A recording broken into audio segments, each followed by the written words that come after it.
Standards రేపు అనగా 12 ఫిబ్రవరి 2026 రోజున దేశవ్యాప్తంగా కేంద్ర కార్మిక సంఘాలు ఇండిపెండెంట్ ఫెడరేషన్ల ఆధ్వర్యంలో ఒకరోజు సమ్మె జరగబోతున్నది.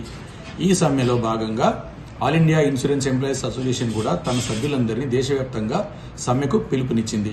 అయితే ప్రధానంగా ఈ సమ్మె ద్వారా 2 రకాల డిమాండ్లు చేయడం జరుగుతుంది. ఒకటి, కేంద్ర ప్రభుత్వము 29 లేబర్ చట్టాలను, కార్మిక చట్టాలను కుదించి 4 లేబర్ కోడ్లుగా తయారు చేసి ఆ 4 లేబర్ కోడ్ల ద్వారా ఏ రకమైనటువంటి హక్కులు లేకుండా, అంటే కనీస వేతనాలు, బోనస్ చట్టము మరియు equal pay for equal work అనే చట్టాలన్నింటిని కుదించి వాటికి రక్షణ లేకుండా ఒకే రకమైనటువంటి వేతన కోడ్ తీసుకొచ్చింది.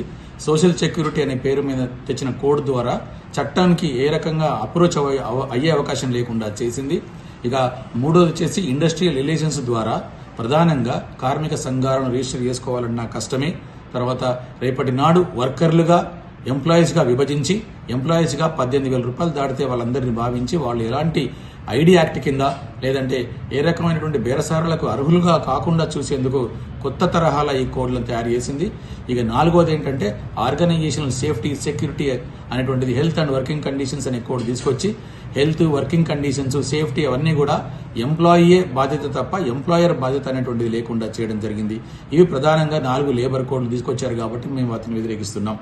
ఇక ఇన్సూరెన్స్ రంగానికి ప్రత్యేకంగా చూసినప్పుడు ఆల్రెడీ ఎల్ఐసి ఆఫ్ ఇండియాలో 3.5% వాటాల విక్రయం జరిగింది. దాని తర్వాత ఎలాంటి లాభం లేదు.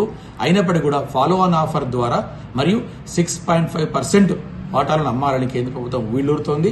అది ఆ పనిని 2027 లోపల పూర్తి చేయాలని కూడా అనుకుంటుంది. కాబట్టి ఇట్లాంటి ఇన్సూరెన్స్ లాస్ అమెండ్మెంట్ బిల్ అనేటువంటిది ఏదైతే ఉందో, ఎఫ్డిఐ పెంపుదల ఏదైతే ఉందో వాటిని కూడా పూర్తిగా వ్యతిరేకిస్తూ ఇన్సూరెన్స్ రంగంలో వెంటనే రిక్రూట్మెంట్ చేపట్టి కొత్త రక్తం రావడం ద్వారా మరింత మెరుగైన సర్వీసు పాలసీదారులకు అందించే అవకాశం ఇవ్వాలని చెప్పి ఇలాంటి డిమాండ్లన్నీ చేస్తూ విశాల వేదిక ద్వారా 25 కోట్ల మంది ద్వారా ఈ యొక్క ప్రధాన డిమాండ్లు వినిపించేందుకోసము all India insurance employees association యొక్క సభ్యులందరూ కూడా సమ్మెలో పాల్గొంటున్నారు.